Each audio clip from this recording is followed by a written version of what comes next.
What I'm going to talk about today is about lean application delivery. In fact, when Venkat asked me to speak at the DevOps, Decoding DevOps conference, I was wondering what I should talk about to actually make it interesting.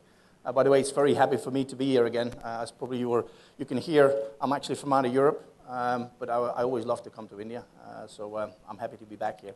So talking about DevOps, talking about decoding DevOps, let's go back to the basic and take a look at why it's not moving. Oh, I need to push at the right side. Let's actually have. I'm not going to touch it. Let's actually. Is that when you move back and forth? Okay. I won't leave it here. It's not me. It's not me. Yeah, it stays like that. So I actually would like to go back to the essence of what is DevOps all about? Why are we actually? Why is such a hot topic? Why are people interested in it? So let's actually draw the landscape of application, because DevOps actually is in the context for people that are new to DevOps in the context of application delivery. So let's see how we're actually delivering applications today. What's the landscape? And we see actually three key groups that need to participate and collaborate with one another in order to get applications delivered. You have the business, of course, because at the end of the day, you're delivering something that should support your business. You have the application development team, and you have the IT operations team. An application development team can be in a broad sense. So that means your testers, your analysts, your coders, your whatever your team that takes part in the process should be involved. Now, what you see today, and that's different than over about 2 or 3 decades ago, is that taking application development, your testers can be in India, your coders can be in Ukraine, your business might be in Belgium, coming from Belgium. So you mean today, your teams are spread globally. The same happens with IT operations. Your service management team can be in India as well, or in Africa. Your service desk can be in another country. So you see that today, in different to about 20 years ago, you have more and more teams that need to collaborate together to deliver the software are spread around the world. In addition, you see that there are different speeds at which the business would require things to be delivered. You have the back-end systems, like those that are working in banking or in telco, that know that your core applications, they need to be stable and reliable. So you would like to make sure that they remain stable and reliable. On the other hand, you would like to innovate, and if you would like to innovate, you would like to adopt to market trends very quickly. So you would like to deliver faster, and you would like to release faster as well. So you need to support the different types of platforms. So that's what you see today. I'm going to touch it again, see if it works. Now, what are the challenges that we see, or that we see when I'm actually going to customers? We see, at the end of the day, we're still stuck with collaborating with one another. We didn't do a very good job 20 years ago, and we're still not doing a good job today. The complexity has increased because now we need to speak with a time zone difference of 4, 7, 8, 9, 12 hours. We actually speak different languages, so we need to translate. So collaboration between development and operations and the business actually is even more complex than before, and we're not doing it correctly. Secondly, we see that the assets, what we produce, whether it's code, which is what is natural, but also documentation, like designs, all these assets need to collaborate and float within the process in order to be able to get something delivered. But that actually is getting more complex as well, because they're spread across locations. They're spread across platforms. Some of the components are on a mainframe. Some components are on a distributed system, like a Unix platform or Windows platform. Some others are actually on a PDA or in the cloud. So you need to be able to see how can we collaborate with all that. But also, and that's something that is often forgotten, a lot of these collaborations suffer just because we work in silos. We not only mentally work in silos, we have a development team, a testing team, a deployment team, but we also have the freedom, since we work in silos, to create our own tool set or to decide on our own tool set, which means that we have an HPLM for this, a BMC remedy for that. So we end up having like a myriad of tools that actually need to go through the process. So at the end, your manager, he doesn't get the insight that he needs. You don't get the control that you need. Why? Because it's all spread across the locations. It's all spread across tools. And at the end of the day, if you really would like to add value to your business, you would like to measure that process, as we say many times, from end to end, from the requirement, the request from the customer, up to the point that it's actually in production and can be used. Finally, a challenge that we see very often, especially at the operations side, is the amount of manual steps that still need to happen. We would like to automate as much as possible because that gives us a speed, but at the end of the day, there are still a few very knowledgeable, talented, typically dinosaurs that are out there that know exactly how to do it. So, for example, before I joined Clarif, I actually was at a big telco in Belgium, and we actually had a release weekend, like the whole weekend, to actually deploy a release. We actually do 4 releases, or we did 4 releases a year. Then every release was 387 applications that all need to be synchronized and orchestrated and actually released. So that means that, yeah, there are a lot of activities that need to be done manually. There are a lot of coordination that needs to happen, and that can be a challenge. So in essence, if you go to the right slide, what's happening? That's why I'm going to get in 30 minutes. It doesn't want to do it. For whatever reason, it always goes backward and left. I learned something. So in essence, let me actually introduce lean application delivery. So the question is, why do you actually introduce lean application delivery in a conference talking about DevOps? Well, in essence, DevOps to me is the same as lean application delivery. So why did you pick another word? Well, I try to make it simple. And if there is one thing that I hate about the job that I'm doing, or what that fellow colleagues actually are doing, is in marketing, we try to invent words, and we try to give different meanings to the same word. And at the end, people like yourselves, they come to a conference to say, please explain to me what exactly is DevOps, because I've been looking at 5 or 6 different presentations, I still don't get it. So I try to keep it simple. So I said, in order to keep it simple, let's try to reword it. How many people in the audience here are married? Good. Then everybody actually should know what DevOps is all about, in essence. What do you do in marriage? You're doing what? You take a male, a female, you marry, and then your circle will be, you're united together. Right? What's the symbol that people use when you get married? It's a ring. Why? Everybody says it's without a beginning, without an end. This is like without a beginning, without an end. That means it's a verb. Yeah, that means you need to work on it. It's not, I'm married, now we're done. No, DevOps as well, it's a verb. It's a mindset. You need to work on it. But suppose, especially in Europe, that actually is more frequent than in other places. If you don't speak the same language, you better not marry yet. You need to understand. You need to create a common understanding. You need to be able to share the same insight. Because if you don't share the same insight, for sure, you're going to have some troubles. I'm lucky. I'm already married for 26 years. So it's a verb. And I understood it from the very beginning. We need to work to each other. You need to talk to each other. Same within DevOps. Now, if you look at reality, how many often do you see, well, as you see previous slide, collaboration between development and operations ain't good.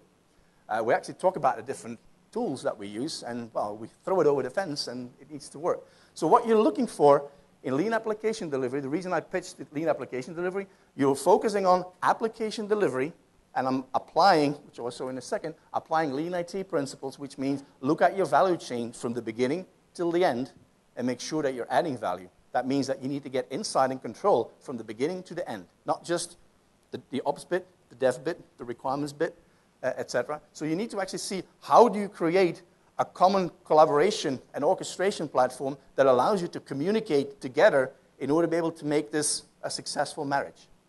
It's not for nothing that we created dev and ops and made it a single word.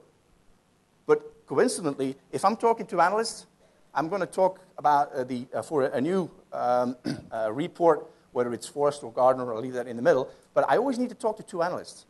The operational analyst and the development analyst. So I'm going to talk about DevOps. Yeah, you need to talk to the operation analyst and the development analyst. They do speak to each other, so they will talk about the same thing. So why the hell do you have 2 analysts then? So it's the same thing. You need to collaborate. You need to work together. So if you remember, well, I'm married, so if I'm married, I know DevOps, then you have the right mindset. So we'll come to that in a second. Again, the wrong one. So as I said, lean application delivery is applying lean IT concepts in the context of application delivery. I've been doing a lot of lean IT trainings in the past, and every time I'm delivering trainings, I talked about lean IT is about concentrating on 5 dimensions. You have the customer dimension, the process dimension, the organizational dimension, performance, and attitude and behavior. Because at the end of the day, it's a cultural change. You only change behavior of people, you only change the chemistry between the two of you as a couple if you talk to one another and you adapt to actually form a united entity. And in each of those dimensions, you need to look at it from what I call the 5 key elements of focus, which is like value stream. So are we adding value to a customer? Are we doing something that makes sense? You need to make sure that there is flow, that we're not waiting in between, that we have pulling, and that we actually work to perfection. Try to avoid errors where possible. These are the elements of focus. Now, if we take a look at that from for each of those dimensions, then let's take the first one, customer dimension.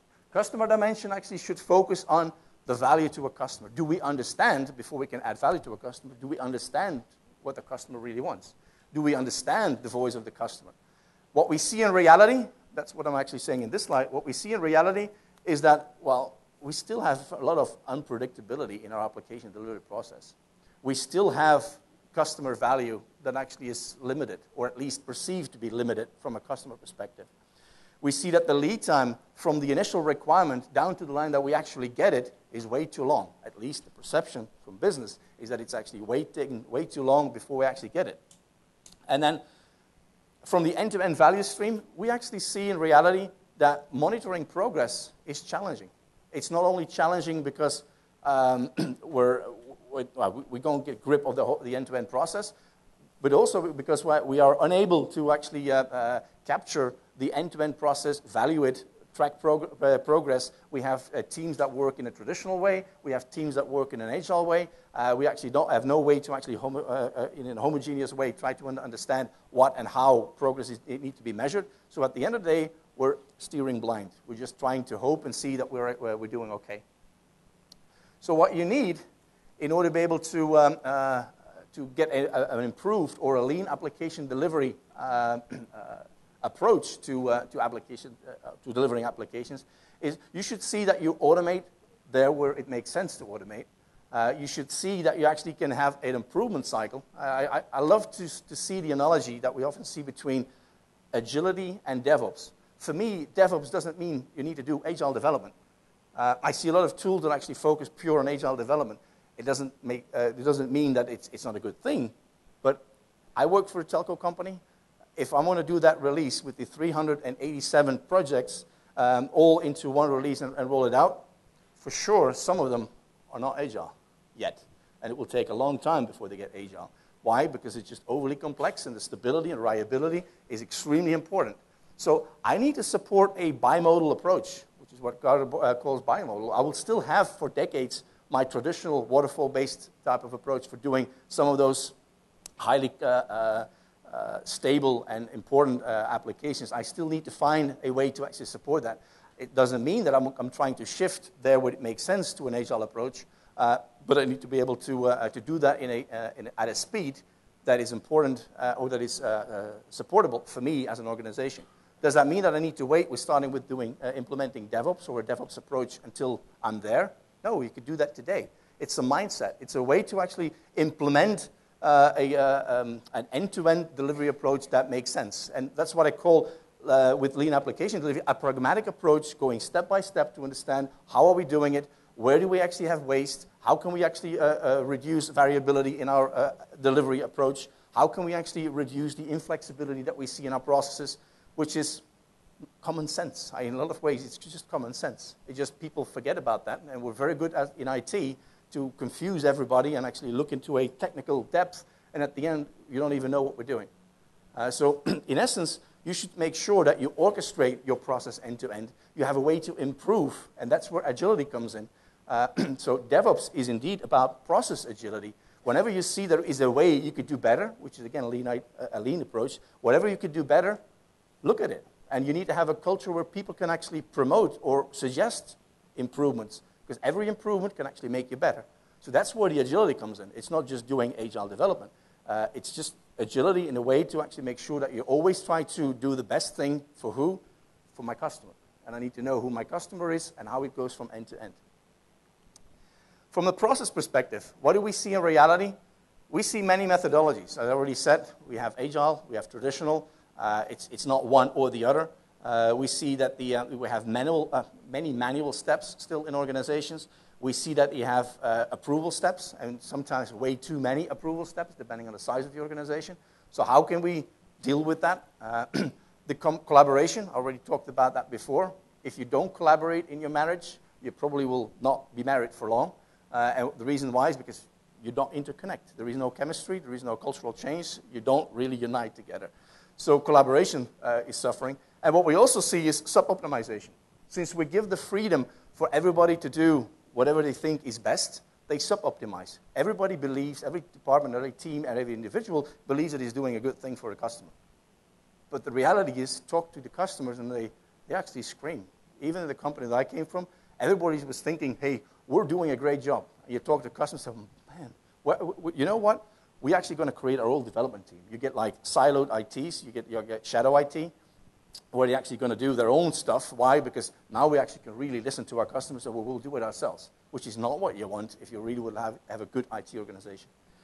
So in addition to that, on the process side, if you take one of the good slides, what I find one of the good slides of Gartner in this respect is that you see that there is an evolution in terms of how software really is being developed, depending on what's the focus of this application. So what's the speed in which we need to deliver it? Well, if it's time to market that is key, if it's customer alignment that is key, then your agile methodologies actually are more recommended. Why? Because the amount of change is high. And if you're actually looking at efficiency, reliability, stability, because this is my core application, and I know for people that are attentive, because this is a very good slide from Gartner, but I don't call it system of record. I call it deliberately system of reputation. This is my reputation as a company. If I would fail and crash this core system, I'm sure that the business will not laugh, even if it took a little longer before we released it. Stability is key, because this is my core application where everything else actually taps on top of it. So there is an evolution, and you try to balance there to what is best, but you always will see that you will end up with different methodologies depending on the type of application that you require, because one size doesn't fit all. It's the same as 15 years, 20 years ago, well, the mainframe will go away. I've watched in Belgium, I don't know about here, but I still see mainframes. They're still out there. And they probably will still be there in another decade or so. Why? Because one size doesn't fit all. Okay?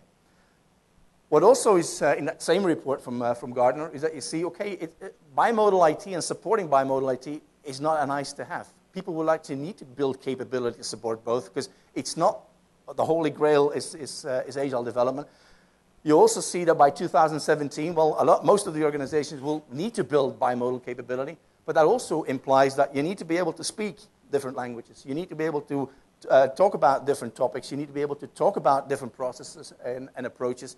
And you need to have a way in your collaboration platform, orchestration platform, that you have a way to communicate with one another. Go back to your marriage, right? If you get that, that's the most important thing. The good thing is most people already know, so that's the easy bit. So what do you need to do from a process dimension perspective within lean application delivery is make sure that whatever architecture you put in place, that it supports the bimodal enterprise. Make sure that you can support the people that are working in that process, that you can support them at the granularity level that is required. I've actually looked at many deployment tools on the market. I've been actually supporting and implementing and analyzing them. And the funny thing is that if you take, for example, deployment, and then about the disconnect between marketing, where I came from, sales, where I came from, and then the reality, what I've done the past couple of years, is that you talk to operators and say, hey, this deployment script is very nice. You could create this diagram, and then this diagram actually is linking, and miraculously will do the deployment all for you. Ain't that easy? Ain't that the holy grail? And then I went into my telco organization, and I said, okay, let's do this for this 387 type of project or release that we do every quarter. And then we started halfway the design, and then it didn't fit on a dozen screens. And at the end, you looked like from 20 meters behind, and it was still unreadable, but it was a graphic. So at the end of the day, what do operators like? What do operators actually know? They know scripts. They know a way of how to do. So they will like the level of granularity that they need to do it. Does that mean that you need to not actually try to raise the bar and raise the level of abstraction to a level that actually makes sense to them? Yes. If you would like to use the same operators to actually deploy to different type of platforms, well, deploying to a mainframe is slightly different than deploying to a Unix environment. It's slightly different than deploying to a PDA. So you need to see, well, what level of abstraction do I need to create so that we can have a communication platform that allows you to communicate between operators amongst themselves, allows you to flexibly share and reuse resources more easily. Well, to do that, you need to have what we call a DSL, or domain-specific language, that supports the deployment process. Okay? And you need to orchestrate all that together. Organization dimension. Okay? Because I only see that I have 9 minutes left, so I need to speed up a little bit. Organization dimension. From an organization dimension, you look at the way how you are structured as an organization. How do you actually communicate between the teams? How do you actually share insight? Those actually have a lean background. You will have things like your daily stand-ups, which is similar in Agile or in Agile methodology. But you actually can have like good views, like your daily view, your weekly view, your improvement view. So I would like to get visibility into how we are doing. I'm a firm believer of actually showing some graphics and actually share the progress that we're making, because that will trigger behavior. Good example of that, if I was actually working with an incident management team, and actually I saw that most of the incidents were older than 8 to 9 months. I said, for an incident? Yeah, for an incident. So how can that be? I thought it was like half a day, a few hours. So how can that be? So yeah, but we're working on the next incident. We just didn't happen to close it. So it screwed up all the statistics, all the analysis. So, okay, we need to beat them up. So no, you don't need to beat them up. The only thing we need to do is create a graphic and say, this is where we want to be. This is the rule and the guidelines, the policies that we have, and just show them. And the only thing that we did is we showed them a graphic. We say, this is Mr. A, and he actually has that percentage of his tickets that are out of compliance. And this is person B, and that's the amount of tickets he has out of compliance. And the first meeting, we just say, well, the only thing we're going to do is, this is where we're going to be. This is where we're at. Guess what? In less than a week and a half, they were all gone.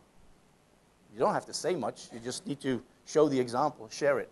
But in order to be able to share the insight, you need to have the data. So you need to have a platform in place that allows you to provide the insight, not from a particular silo, but from end to end. And today, if you have like a dozen of tools, it becomes very difficult to just aggregate that and get something from end to end. So in order to be able to improve there, as I said, you need to have a single cross-platform that is not focusing on the nitty-gritty, how to do things at the low end. It should be the communication, collaboration, I call it the language, the DSL, in order to be able to glue it all together and communicate with one another. You should reduce, you should look at the tooling footprint that you have today. When we do assessments at organizations, we actually see a whole list of tools. And the example from the telco company I came, and I'm only going to name one product, we used HPLM as a formerly quality test director as a tool for doing quality and test management. So our requirements were documented in there, and our test cases, our test scenarios, test goals were all documented in there.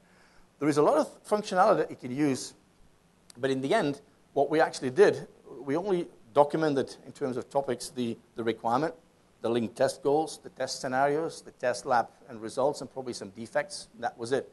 So we're only using a fraction of I'm not going to say expensive, but a reasonably expensive solution. We're only using like 20 or 25% of it. The problem is, well, if you would look like total cost of ownership and look like improvement for reducing cost, and actually look at waste wherever you have it, you should look at, okay, is this the best solution for doing this? Either we expand it and we actually go for it and we use it in the depth that is needed, or maybe if it's only for collaborating and discussing and actually exchanging information and assets among the teams, we might actually better use another DSL for doing it. So you need to go through that assessment and see what's best. If you actually have something that is good and you like to keep it, you should be able to keep it. But then it should communicate with the rest in a bidirectional mode so that you don't have to duplicate things or you lose knowledge from it. And then once you have that data, you should be able to analyze against it and present it and use that in your dashboards and in your reporting so that people and managers actually can make sense of it. More about that, because I can talk about half a day or two even longer just about these type of topics. Typically what you see, if you would like to improve from a process perspective, it's not only about tooling. You need to actually make sure that you have a good infrastructure tooling in place, but also that you actually creatively work with KPIs. How do you actually set the right KPIs? You need to first get the data, but you also need to set them the right way, because a KPI is a beautiful thing, but if you don't know how to use it, it can actually steer your team in a totally opposite direction, not what you want. So you need to carefully think about that. And then again, consulting, coaching, services actually come into play because you need to guide an organization to make the right change, and you understand how to steer the team. Now, from a performance perspective, when you're looking at the way how, well, from a performance perspective in general, we're actually looking at the way how we're doing it, and if there are ways whether we can improve the quality, we can improve the speed. So what we see in reality is that you see a lot of inconsistencies between the impact analysis. You see a lot of inconsistency between the normalization of data. I have teams that work in Agile. I have teams that work in a traditional way. Now, what does it mean we're in this state? Well, very often they use just different terminology. So how, if I at a higher level, I'm able to actually understand, well, this Agile team actually is in more trouble than this traditional, or with that team that actually works in the traditional way, if I cannot make sense out of both of them. So how do you actually go about that? How you actually can make sense and come up with a good strategy in order to be able to communicate better and analyze about that. Incident access data is another challenge. Very often you just make dumps from out of systems, which means that it's never real time. So that means that you can't really anticipate quickly. Another thing that we see is the inability to actually measure it end-to-end, which I think I already said before. The last one is, I think, one of the most important ones. That's why I'm giving it the last one, is attitude and behavior. At the end of the day, you would like to change the way how your teams that are spread across the world, as I said in the first slide, how do you actually collaborate with one another? In order to be able to collaborate one another, remember, manage, you need to be able to communicate with one another and share assets with one another. So you need to be able to connect everybody together. But once you get everybody connected together, you still need to see, okay, what's our corporate culture? Are we actually doing the right things? Do you have a culture where people can actually send improvement requests? And is there something done with those improvement requests? If not, well, nobody will do it. You do it once, and if nobody replies to it, you're screwed.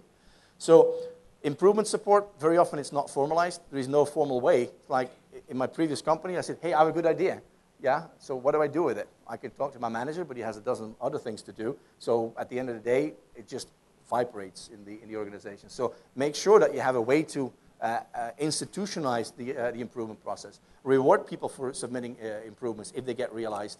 Have a way to actually create an open mindset for improvements and changes to be put forward.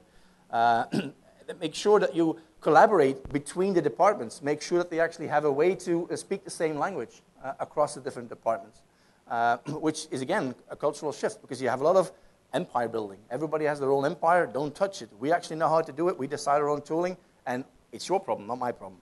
So within that mindset, regardless of the tool that you use, it ain't going to happen.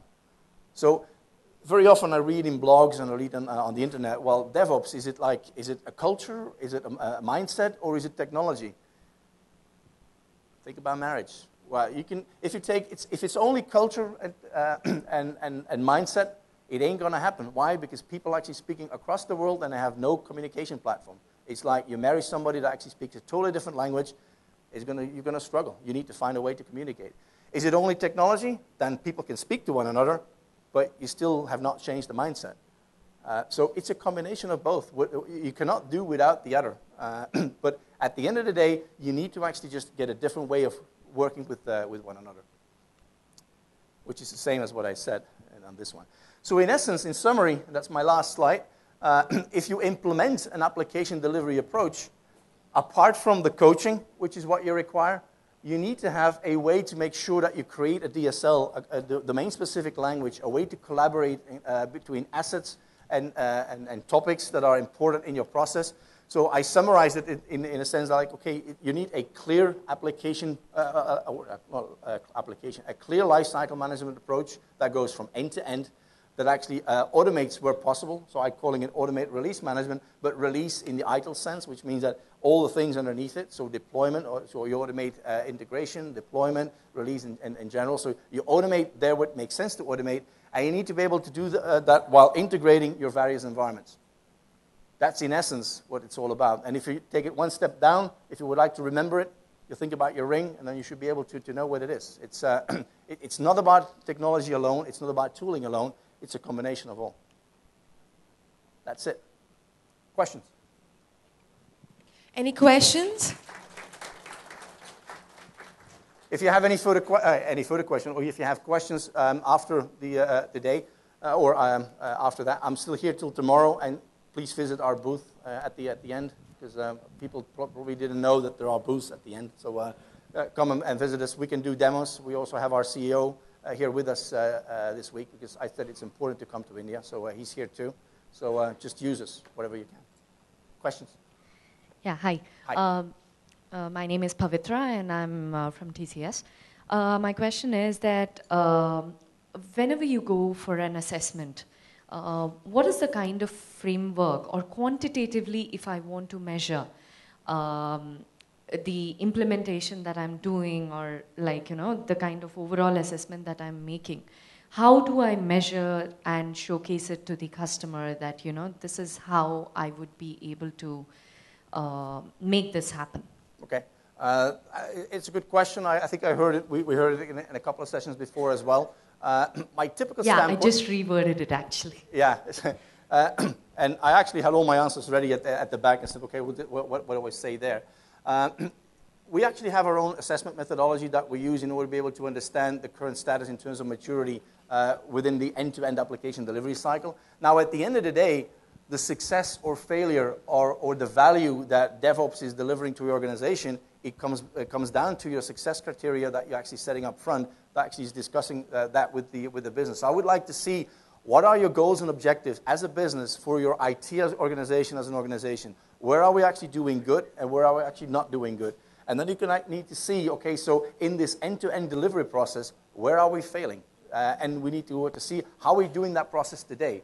And I take an approach as what we do in Lean IT, is I'm taking a process step through, which is then a value stream map, where I'm actually going from my requirement, and I'm trying to see, I'm now playing the requirement, how am I going through the process? Where am I'm obstructed? Where I'm actually going back to square one? So I'm trying to understand what's the typical flow in here, and then we're going to see, why do we have that? Is this culturally driven? Is this tooling driven? So there are many ways to actually get to Rome. Maybe that doesn't resonate here, but in Europe it resonates. So there are many ways to get to Bangalore. That's maybe better. So at the end of the day, it comes down to understanding what are the success criteria that you set up front for IT, what's your strategic direction for IT, look at the process and see, is there any way that we could do better? And the DevOps as an approach should actually come down to common sense, and that's why I deliberately actually call it something different, Lean Application Delivery, a process of using Lean IT principles to understand, are we doing the right thing? Are we actually maximizing customer value and doing that with the lowest total cost of ownership? And that means that it can vary from organization to organization. Okay, so can I reword it as, value stream mapping could be one of the frameworks which Sure. I could... Sure. Okay. All right, and one more question, please.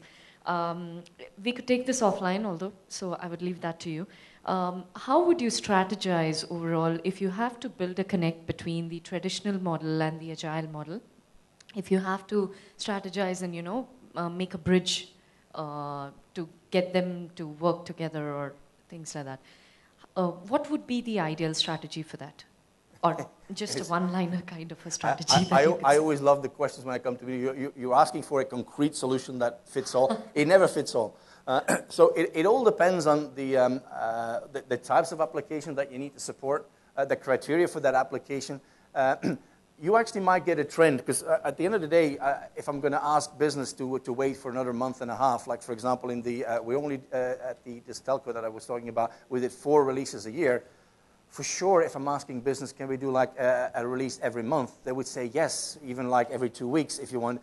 But then will you also sacrifice the stability of our current system because we can't run through all the process and actually get all that done because it's a huge interconnected set of systems. Right. And then the answer is no. So it's always a balance between what type of application is it? And for some applications, say, yeah, okay, so try to split the, instead of components, make it more modularized and say, these applications are very customer-centric, like the web apps, the website. That should actually evolve more rapidly. But then you need to have an architecture in place that support your back-end systems that they actually can more pragmatically evolve, but still guarantee the quality that you have. So you need to see, okay, what's the pros and cons of both? And that will be your blueprint because I was actually reporting in the architecture team, how to actually set that up.